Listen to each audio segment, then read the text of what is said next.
Hello again. Thank you for joining us with our Texas. Today we have a special guest like all the others, but this time it's a different kind of guest because this person has been a photographer in his career for, I think maybe more than 20 years, has photographed for major newspapers and magazines. So I'd like to welcome Jesse Hornbuckle. Hello, hello. Tell you what, man, you and I have known each other for a long time, but there are some things that I may not know. So just alert our audience as to how you became interested in photography. Well, it started when I was in junior high school. Hmm. I believe my uncle had a 35 millimeter camera, and I thought it was pretty cool. And I heard Was he a photographer? no. It was a hobby. He had a Okay. camera, and he would have it around his neck, and I thought that was interesting or Uh-huh. cool. Uh-huh. And I had my sister and their friends, and they were talking about photography and all of those kind of things. Kind of led into me saying, "Hey, that's something kind of interesting. It's something I should check out."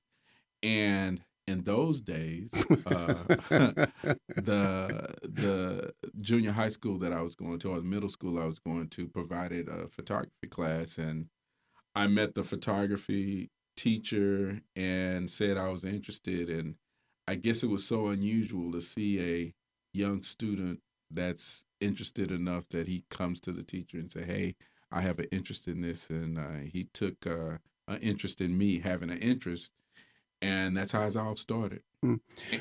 No, no, go ahead. Well, interesting enough that the fundamentals of photography was taught at that time. I learned the basics of photography in junior high school.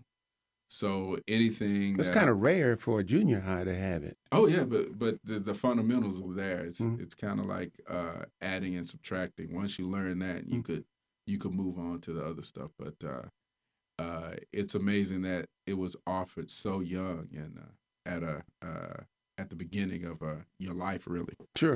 Um, had you met any other No, photographers at that time? no, Any famous names? no. I didn't have a clue.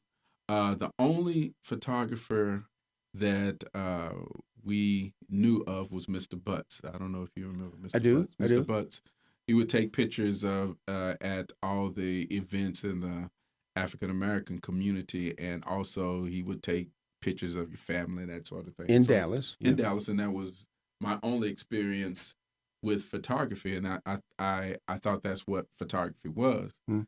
But I learned that there's more to it than that, and there's other fields in photography or other disciplines in photography that one could get into. Mm. Did you go to a college and try to get on their newspaper or anything like that? Well, again, it happened really fast for me. So about to fast forward, I'm in high school now. Mm. Well, in junior high school, I got involved with the newspaper and Oh, the okay. yearbook, and Mm. I was doing those things. And by the time I got to high school, You know, uh, pardon me for interrupting. mhm. I don't even think that middle schools have books or newspapers today. I'm not sure, but I just don't think they I do. wouldn't be surprised. Yeah. It's Yeah. it's uh it's so sad that Mm. when I was in school, they had metal shop, Yeah. wood shop. Yeah. They had their drafting programs and Trades. Yeah. trades. Yeah, it Mm. was part of, hey, let's expose these kids to careers, and Mm. it's amazing that those things are gone, Mm. and it's just sad to that kids aren't getting that level of exposure Early at a on. at a young age. Yeah. You were saying something, and I interrupted you No, no, about no the. problem. We so by the time I got to high school, I knew I was going to be involved with the newspaper Hmm. and the yearbook and that sort of thing. Okay. I got involved, but the interesting thing enough, because I was involved with the newspaper, and of course, being a Carter High School grad, we had those fantastic football teams, and Yeah. at those games, there were professional photographers. I met one, John Hall, and I said, "Hey, what do you do?" He says, "Hey, I'm a photographer. I work at the Dallas Times Herald." Mm. And I was like, "Hey, that's cool. You're really that really got my attention He's a because real photographer. he's a real photographer. And the difference that Mr. Butts covered events, and John Hall was covering. It was more of a journalist, Mhm. and I was like, wow, Mhm. that's what I'm doing, and they pay you for that. You could make money doing something you enjoy doing. Yeah. And he was like, hey, I tell you what, why don't you come down to the newspaper and just kind of hang out? And I was like, sure. That was like, it was amazing. It was transforming. I mean, just to see the professional equipment and guys who are doing this, they're passionate about it, and they were really into what photography does, and they were making money. They were actually getting paid to do something that I would have done for free. Just changed my entire look on it. So fast forward a little further, John Hall introduced me to Craig Fuji. Craig Fuji was a photographer at the Dallas Morning News, and he said that there was a lab tech job. For those who don't know or don't remember, there was something called film, and that's how we used to take photographs. And with the film, you had chemicals that you had to use in order to develop the film, and that was a great job. Matter of fact, it wasn't really a high school job. Typically, they would get a college student. But with my background, that's what we did. We processed film in junior high school and high school, so I was familiar with it. I just didn't do the volume that they did. So it was the type of job that I could just get in, and I already knew what to do. And it was probably one of the best experiences to propel my photography career, because you were surrounded by these great photographers and Pulitzer Prize winning photographers, and these people were around to guide you and give you information about the career and how to get in the career.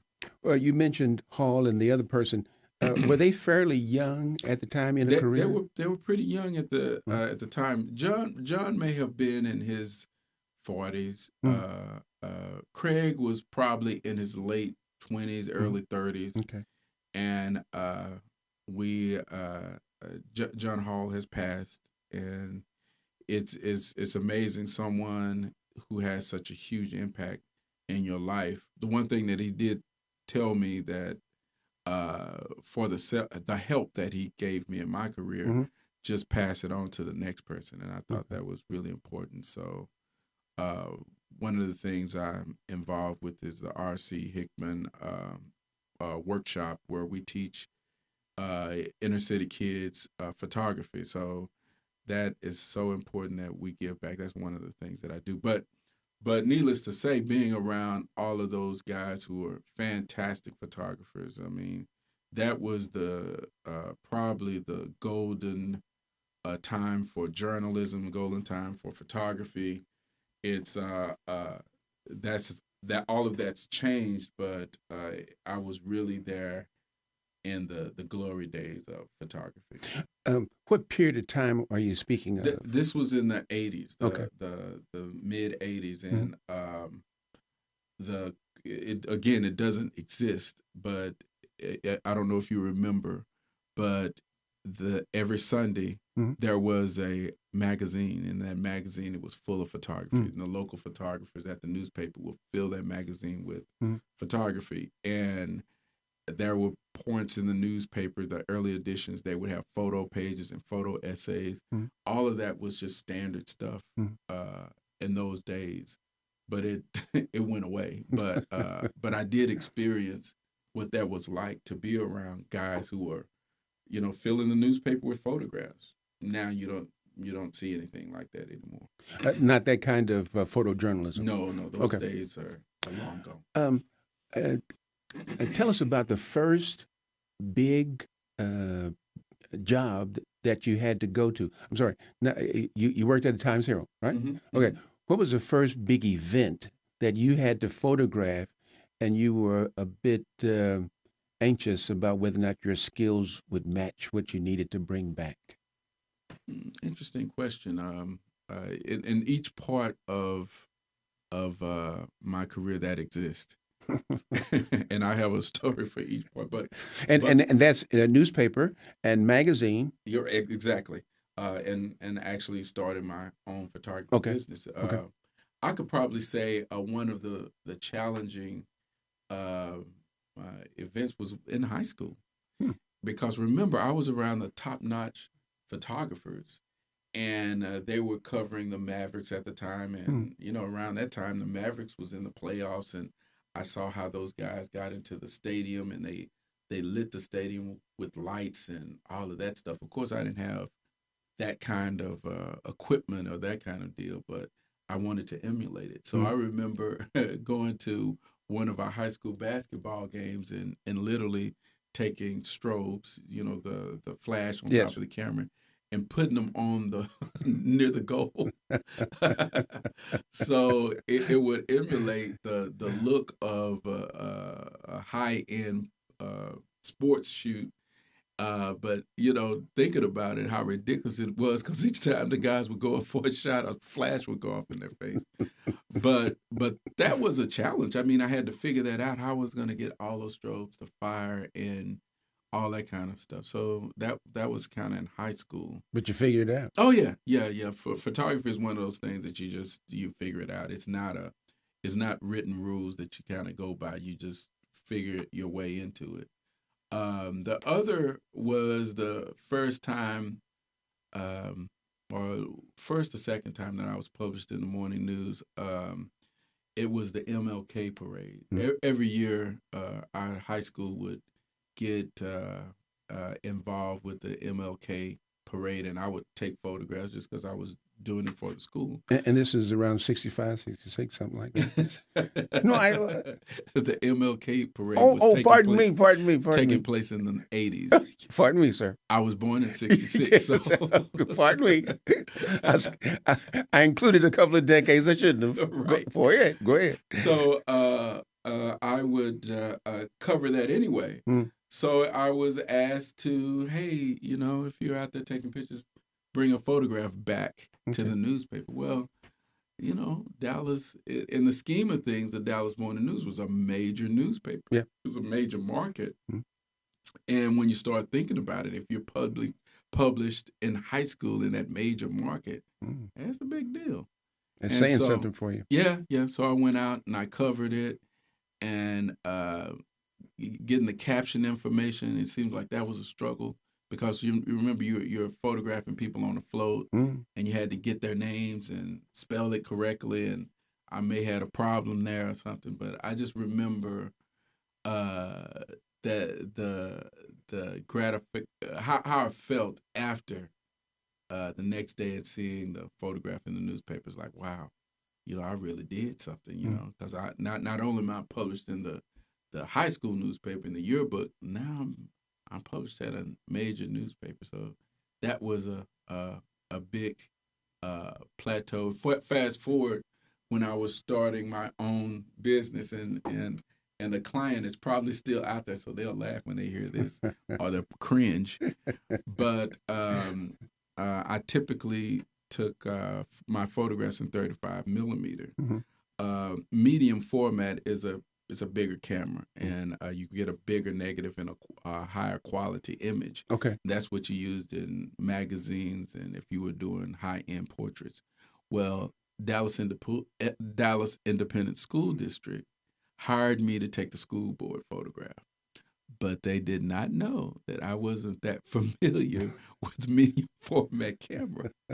So I took a crash course on their dime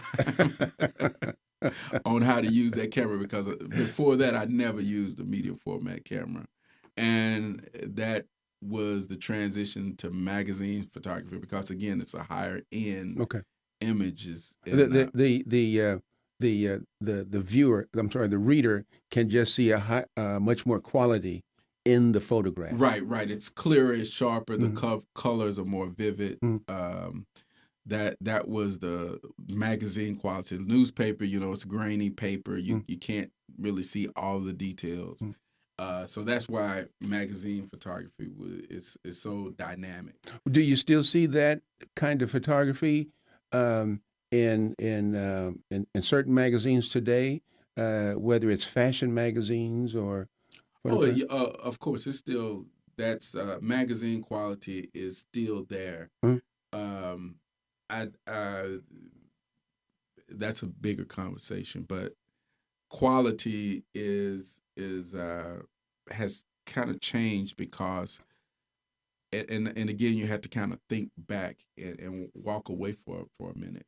If you went back to the 80s, the images that you would see were only in magazines, Hmm. newspapers. Hmm. Now with social media and the internet and all of that, you see images constantly, all the time, and so the volume of seeing all of that, quality is really not as important because you would look at a image and you would kind of study it. Now we flip through images so fast, it just doesn't have the same type of meaning as it did back in the day. A meaning to the photographer, meaning to the publication or the website, meaning to the public. Which All, one? all above, all above, because if you think about it, notice a young person in particular looking at Instagram, Hmm. they spend a second. They spend a second looking at an image and they just move on to the next, Hmm. move on to the next, move on to the next.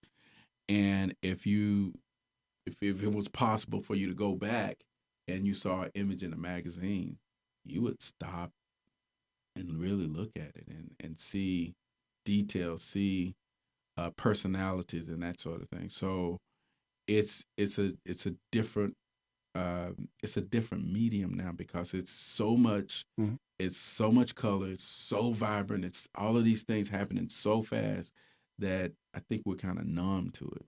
Well, if you think about going to a photo exhibit at a museum, it doesn't really make sense now because you could see 1,000 images in 10 minutes, and if you go to a museum, you could see 10 images in an hour. Hmm. So it's how we're processing images now.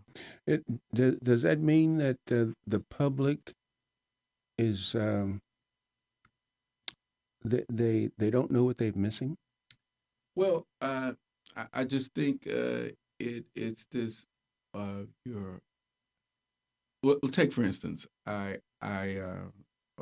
every year Fort Worth they have an art fest, and after looking at so much art for a short period of time, it stopped. You tend for me, it's hard to really be dazzled or amazed by something because you just saw so much stuff Hmm. and a lot of it's great, but it's your brain is just it's so much of it.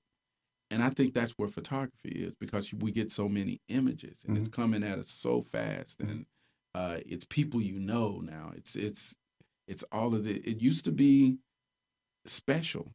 A family would take a photograph with Olin Mills, Hmm.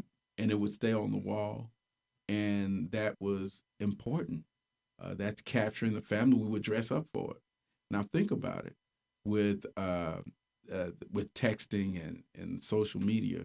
We click photographs of your family all day long, and it doesn't have the same Hmm. value. It's so that one photograph from Olin Mills is just not as important as all of this body of work Hmm. that still isn't of the same quality. Okay. If that makes any Yeah. sense, I'm still processing Mm-hmm. what happened, and how we're digesting this medium now. Mm. What are some of the things that you see social media or the internet um, will benefit photography?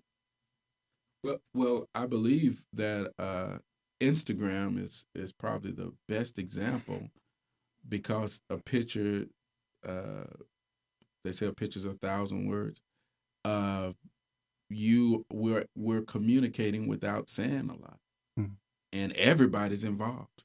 I mean, everybody could participate in this. And I think that's one of the reasons Instagram is so successful. It's a quick way of relaying information. Hey, I'm over here. I'm in San Francisco. You see the Golden Gates behind me, and you're able to communicate that without coming home and saying, hey, I went to San Francisco. I had a great time, and it was wonderful. The weather was great. You can see that in the image, and you flip on to the next one. It happens so fast with a photograph. Yeah. And everyone has access to it. But it seems like there's the line of demarcation between professional photographer and photography by non-professionals. The lines have blurred. And do you think that's good? Well, I just I can't say it's good or bad. I will say that it's just the natural progress of things. It's kind of how, things happen. And photography shouldn't stay in one place. I think it's cool that everybody has access and everybody thinks in terms similar to photography now. Photographers used to think that way. Mhm. Now everybody's thinking that way. Okay. I'm going to shoot an image higher because it's more flattering. This is backlit. I need to put the light up front. All of those things, only photographers thought that way. Mhm. Now everybody does.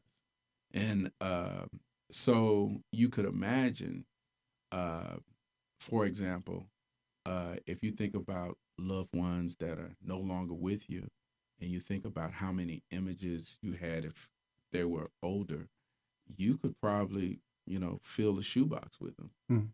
But the images that are coming out now, Mhm. it's going to be tremendous. From day one to your death, it's going to be millions of images capturing your life. Mhm. And that's a very positive thing about it. But I don't know how important those images are Mhm. compared to in the past. That one image meant so much. It captured the essence of who that person is and all of that. Yeah. So, that's the sad part about it, because with a million images, which ones are important? Mhm. Mhm. I think it kind of they're less important than they were when you only had a few. Okay. Just a couple more things, and that is when you consider photography as a career, do you let others know the good, the bad, the ugly about the career and whether or not they should get in it? Well, this is probably not very positive advice, but most people who get into photography love photography. They love what happens when they take a photograph and what they capture and all of that. When you start working, it becomes a job, Mm. and you're no longer capturing what you love. You're hired to capture what somebody wants and how they want it, and that changes it, and it actually changes your perspective on it. Mm. So I always advise, listen, if you want to continue loving it, don't make it your job. Mhm. So that would be my advice to someone. But I think as a career, it is, as I said earlier, it's the one job that you could have, and people are paying you for what you love to do, and you would have done it anyway. Mhm. Well, is that the same for you now? Well, it's not quite the same, because now I have such a demand on it's how I make my living, so I depend on it. So I have to make sure that my client is happy, and I make my deadline, so I continue to get work. But it's I would say those days of taking images of the things that I'm really interested in is not the same as it was when I started. Um, what's the kind of clientele that you have as a that you shoot for today? Oh, typically corporate business. Mhm. That soon How do seems they hear about you? It's for me. It's really word of mouth. Mm-hmm. I've been very successful with my clients telling someone else, and it really worked for me. Mm-hmm. Uh, I know social media is the way it's going. And matter of fact, the majority of my work is used in social media. But How is it used? people are using it, the images that I shoot for them for their marketing materials on social Oh, media okay. and the internet and things like that. So So, but you're not just talking corporate, as in a company like a Walmart or a Sears or Penny's or Microsoft. You're not talking about those kind of companies. You're talking about. yes, those kind of companies, but very specific. Take for instance, when you think Walmart's their needs for photography, you tend to think that okay, we have a sale. Here's our product. We need photos of our product. Well, that's not what I do. I more than likely I'm photographing their executives, Okay. and I'm photographing them in a business environment to Mm-hmm. promote them as individuals, market them to the community, Okay. and that sort of thing. Okay. So I typically photograph people, and they're typically business people in Okay. business environments and that sort of thing. Like those in corporate America, Correct. like law firms, Law firm, a lot of law firms, doctors, doctors, dentists. lawyers, Mm-hmm. dentists, those kinds of people. Mm-hmm. I don't know why that niche came to me, but for some reason that's the niche that I'm in, Mm-hmm. and I like it. I think I understand what they're looking for. They don't have a lot of time. They wanna get it done, and I'm very respectful of that, and I'm comfortable in the environment that they're in. How do you demonstrate that respectfulness for their time? What is it? How does that affect what you do when you go about preparing to photograph them? Well, typically, you're there early, I notice I and didn't say shoot them. I just want yeah, I noticed that, and I appreciate that. Um, typically I get there early, set up, uh, when they're able to walk in and be photographed, and the how I shoot, they're able to see the photographs, and they're able to make a decision. This is what I like. This is what I don't like. We could work on this, so they're not spending a lot of time. Like back in the film days, easily hours to shoot something, because if you did not get it correct, you don't have anything. So now it's a lot easier with digital. You can kind of behind the scenes make corrections, but I think they appreciate the fact that they don't have to spend that kind of time Mm-hmm. to get a good photo shoot. Hold on a second. Mm-hmm. Not a problem. Excuse me. How about this? What they really want is a certain kind of what these professionals really want is a certain kind of image. How would you explain that to the ordinary layperson? What kind of images that these folks typically want, and it's purposeful? Is it intentional? Well, it's funny you mentioned that, and I'll use the attorneys for a minute. I would get an attorney, and they would say, "Hey, I want something cool. I want something uh, cutting edge, and I don't want the typical shot." And they would say something like, "I'll take my sports jacket off." they're typically they want the same thing that everybody else wants, even though they don't think they do. They think they're thinking out of the box, and they're really conservative. Okay, so But they want a kind of picture of the image of authority. I would say professional. Okay. I would say to look like you're successful, Mm-hmm. to have an image that fits in the profession. So you're standing erect. You're looking. You're looking really. You're looking like a lot of they're looking the same actually Mm-hmm. when you really get down to it, because from photographer standpoint, I mean, I could put them in overalls and Mm-hmm. I could do some really cool stuff. Mm-hmm. Like take for instance, if attorney said, "Hey, I grow vegetables on the weekend," and I'm like, "Well, hey, let me photograph you with your overalls and out. It's a cool image Yeah. of you. It's different. It separates you." But I will not convince them to do that. I found that out early. Even though they're saying that they're looking for something different, they're not looking for something different. Well, is that akin to a doctor who says, "I carved the family turkey on Christmas or Thanksgiving, but you don't want them at the table carving up a turkey"? There you go. There you go. Similar. I just think that people that are outside of the creative field Mm. typically are they're staying in their lanes, and they if they haven't seen an image done that way of other people in their profession, They don't want it. They they just don't want it. okay. No. Tell us the times that you shot for magazines. Name some of the national magazines that you photographed for.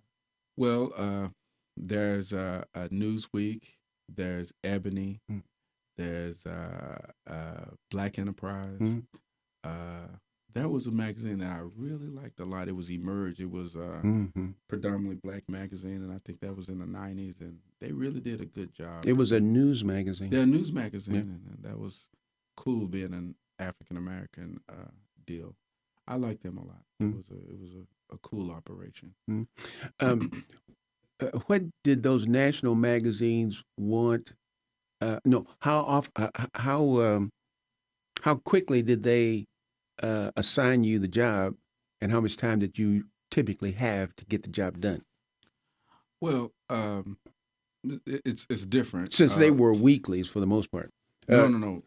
The Time magazine and Newsweek, they were weeklies, but Yeah, weeklies, but even though Newsweek Mhm. was a weekly, Mhm. they would do stories well in advance. Okay.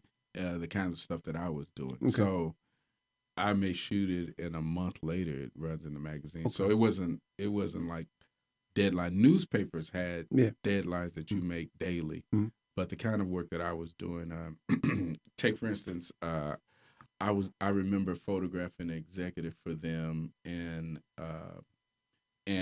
I probably had 15 minutes with him. Mhm. So that's not a lot of time when you're talking about taking a photograph. Mhm. So I would have the lights set up, Mhm. shoot the photographs, and I was done. It was over. Okay. And you got to make sure that you have it. So from a time perspective, depending on the type of person that you're photographing, a CEO just that they don't have a lot of time to Mhm. work with you Mhm.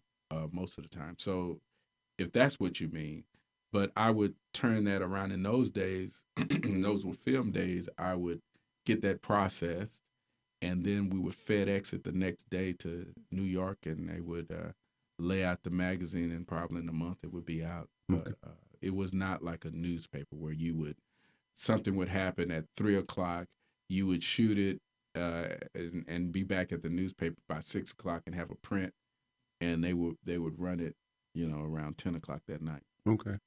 Um, Tell us about the time that you were photographing for Our Texas. Um, what kind of time? Um, well, how did you find the experience? I mean, most of the time, I didn't have a clue about the kind of photograph that I was looking for, especially for the cover, and I would would chat with you to try to get some idea. But speak about what was the experience like for you? That was pretty amazing experience. It's Checks in the akin mail. No, really, it was like Emerge. You were part of something big. You were at that time, Emerge magazine, they were covering black stories all over the country, and I Mhm. thought that was just cool. It wasn't ebony, but it was kind of cutting edge Mhm. for the time. And George Curry was the editor of right, that. Yeah. George Curley, yeah. And now with Our Texas, like you said, you gave me so much leeway and so much input. Because I was so ignorant. That was probably true. But having that kind of leeway was so rare. I mean, I think about a photo shoot that I would have now. There's probably an art director, a stylist, all these people who are having input, and in what I'm doing, and really, I'm doing what they're telling me to do. It's not my vision, or I have some input, but it was just input. I had the full vision, and you allowed me to give input, give suggestions. Remember, we did the black and white piece on different careers in the state. Oh man, yeah, that was cool stuff. And I think you photographed a Nation of Islam guy. Selling the paper. A woman who was a firefighter in San Antonio. Right. A woman who was a police officer in Houston. Mr. Red, he was a rancher. He previously been a coach, and that was the shot. It was so special because you shot him in such a way that as you photographed most of his face, right up under his chin was part of his hand, and in it was a derringer. Right, and that was another cool shoot that I kind of had a vision that, he's a rancher, we have a cowboy hat and all of that, but he had a derringer in his boot, and that just said a lot about his personality, and adding that piece to the photograph was just really cool, and it was this deep blacks and rich colors. I mean, not rich colors, but deep black and whites. Yes. That you just don't see that a lot anymore, and that was just cool to have that opportunity. I remember printing that stuff up, and I'm like, "Hey, we're doing some cool stuff." There was a granddaughter in the lap of a grandmother in a chair from Fort Worth. I'm trying to think of her name right now, and I can't. It was just a ton of photographs from around the state. Right. That was the great part. The boxer with George Foreman. George Foreman. Yeah. George Foreman was a lot of fun. Yeah. He was really cool to photograph. We've been doing it for so many years. It's difficult to even, process all of that. Cal Varner, right. The lobbyist in Austin, and do you recall how you photographed him? Yeah, he had chaps. So wasn't it chaps that he had on? I think he had chaps, but he had this long Western coat. Western coat, and he had his cowboy hat. Winchester. Right.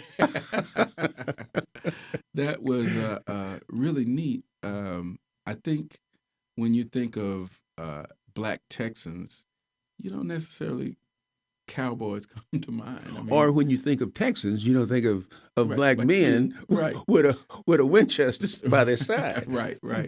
And so doing that kind of stuff was really cool because we captured some interesting personalities, and I think our Texas was doing some neat stuff that no other magazine at that time was doing, or close to it, as far as documenting ordinary Texans doing awesome things. It's just really was a cool deal. The people that I remember the most, California Cooper.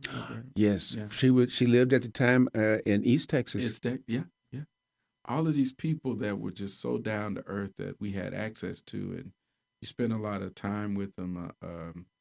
The gentleman that was the pilot for the Tuskegee Airmen. Oh yeah. The colonel. Yeah. So all of these people, you captured Texas, and it was not like one aspect of it. It was a variety. The professor that taught hip hop. Oh yeah. He was a philosophy professor at the Texas A&M College Station campus, and we discovered that of all of the philosophy professors in the state of Texas, there was about 300. He was the only one who was black. Right. And that's public and private universities. And remember Roland Martin? And Yeah. now Roland Martin is who he is now, and all of that kind of stuff. So all of this was pretty cool stuff that we were doing, and I had full access. Oh, the actress, God, what's her name? Miss Taylor. It's not Regina Taylor. It's something else Taylor. Golly gee. That's bad. That is. Yeah, that's bad. But she she was the star in a PBS program, I'll Fly Away. She has she was the spouse to the one of the main characters in The Unit, the guy who does the State Farm commercials. Right. Yeah, she was his spouse. Oh, what about the not Anheuser-Busch, the Middlebrook. Middlebrook? Yeah. You know he passed. Yeah. Yeah. Yes. Was there ever a person you wanted to photograph? I wanted you to photograph Khalid Muhammad, and he passed away before we. No, we photographed him. We did? Yeah, we photographed him. Wow. We have the photographs. You can still run that image if you're interested in it. Oh, I know. It was the person who had been the first black president of the University of Houston. She had passed away. Oh, yeah. But it was just, we tried to just get as many people who were just doing things from around the state, across the state. I remember you photographed Judge Hicks with her sister. We called it a Sister Act. And Deborah Peoples was a person that you chose to put in the picture to kind of demonstrate. I don't know, what kind of image did you want to dramatize there? Well, they were sisters. I think it was you needed both of them in the photograph to show that they were sisters. But I wanted to before we pass pass on from this. Yeah. John Biggers, the artist. Yes. In Houston. Yeah. Emerge magazine called me and said, "Hey, we want you to photograph John Biggers." And I'm like, "Wow, John Biggers, man, that's great."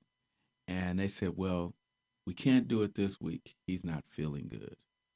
And then he passed on, and it was just wow, one of those opportunities that I didn't have, and it was like, wow, that was somebody I really wanted to photograph, and I just didn't get the chance to do it. But his artwork is still with us. But those are the kind of people that I just had an opportunity to be in their presence, and it was just so cool to get to meet them. One other thing I recall is when we did the people who were high in corporate America, and you photographed the Chase Sanders. I can't think of his name right now, but he's an architect out of Houston. Oh, right, yeah. And he was one of the first black graduates from I think TSU. I'm sorry, at University of Texas, and then he went on and constructed a lot of buildings at TSU and other places in Houston. Huge firm. Chase was the name of the last name of the firm. But the point I'm bringing up is that you also photographed Herb Kelleher, who was the chair of Southwest Airlines, and we had some others. And I got phone calls, and the phone calls had folks who were saying, "I didn't know that Herb Kelleher was black." Well, the fact that he was in the magazine led some folks to believe that he was. Well, he wasn't. We just wanted to demonstrate the kind of different careers that people had and their trajectory into their field. I think we chose him because he said that he was talking to a friend of his over some alcohol. They were drinking, and then they decided to put an airline together, and they were making plans on a napkin. And so I thought that was just really a neat story as to the beginning of Southwest Airlines. So it was a kind of fun events almost all the time. We photographed him with wild turkey. Yes. Okay, just one more thing. Who is somebody you would like to photograph still? I went I went to an amazing event with in Dallas, and It's Michelle Obama, Uh-huh. and she's just a really dynamic person, Mhm. and really hearing her talk, and I know how important she's going to be in history, Mhm. and I think she's just getting started. Mhm. So that's somebody that I would love to photograph, Mhm. have a portrait of her. Um, and another sidebar Mhm. about her, I think that's so amazing. You know, in our community, we have all these amazing women, Mhm. and we grow up with them. We see them there in our families. But she is one of the first times that a dynamic woman like that, the world gets to see her. Yes. And I think that it's just going to be so important for young people to follow in her footsteps, because it's now the world knows what we are producing, Mhm. every day. Mhm. Um, if someone was to say to you, um, what would you do? What would you be doing if you weren't a photographer? What would you be I doing? would be lost. I really don't know. I mean, there's some things that I think I enjoy, but I don't know, because photography is what I've been doing, and I mean, I have a real estate business, Mhm. and that's working really well. But passion, and you could only be so passionate about uh, renting Dumping property. the money into the bank. Is that it? Yes. I'm sure it gets old hat. Yeah, yeah, yeah. It's a different kind of feeling of accomplishment, but remember, photography is that's it's immediate gratification. You shoot the image, it's published, and you get to see it.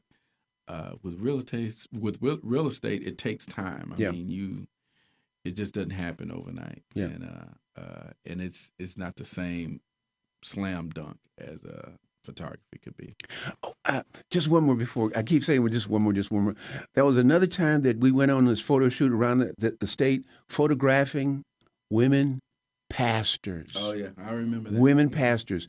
Certainly, there was Reverend Dr. Sharon Patterson here, but we found a um, a pastor in the Baptist denomination in East Texas, and we found a woman pastor in practically all the denominations. And you put that collage of photographs together. It was just it was it's the few times that I like saying the word amazing. It was just really good, simply because here was a time that we could demonstrate in the state of Texas pastors who were women in the different denominations, and they were just impeccably uh, outstanding in the robes that they wore, and in the way you presented them. It was just really good. Well, it's amazing. I think that was in the 90s. Was that in the Hmm. 90s? Yeah, And that was cutting edge. yeah. Can you imagine a woman in the pulpit? Now it's just standard. Standard practice. It's like a black man in the White House, Yes. So what's because of time, it just does not seem that it was important, but at that time that was very important, and you took the time to recognize that, and you captured it. Um, I remember someone just saying the other day at a Baptist church that it was um, a woman who preached the sermon, Mhm. and I was like, what? You know, Yeah, yeah, I think everybody came around, but I think the Baptists are still working on it. yeah, yeah. Um, there was one other. Um, I can't remember the photo shoot that we went on. Oh, the one where it was women who were models after the age of 40. Yep, I remember that well. And we that was a good shoot for you. Mm-hmm. It's a good idea for you. Well, How about this? Since Mr. Hornbuckle does not want to say anything more publicly, that's good. We'll end it. But again, it was really a joy for you to be here, to come in and chat with folks in Texas about the kind of career that you've had, the motivations, the people that you've been able to capture, and also the kind of interest that you have in passing on what you can to younger ones. I know that the namesake of the program you work for, you knew him. He was a very good friend of yours. He was my mentor, actually. The one thing that I could say is I was lucky. I had mentors when I didn't even know what a mentor was, and it was so cool to surround myself with really successful people and successful men that could really give me a guide to go to the next level and really figure out what the end game looks like. So one of the things that shutting me down now, so I'm losing my thought. But I want to also say real briefly that I think our Texas magazine allowed me as a photographer and citizens in the state to really be exposed to what is it really like to see Black people in Texas and their natural form and all of that. So it was just an excellent opportunity, and I thank you for letting me be a part of that. Well, thank you. To me, the big image was always there are folks here doing things in this state.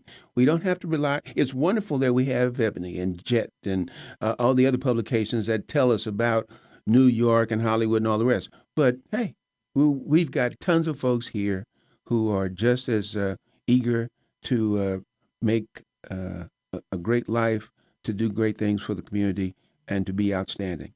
So again, thanks so much for being part of the program, Mr. Hornbuckle. I really appreciate your time here. All right, thanks again. You bet. Bye-bye. Take care, folks.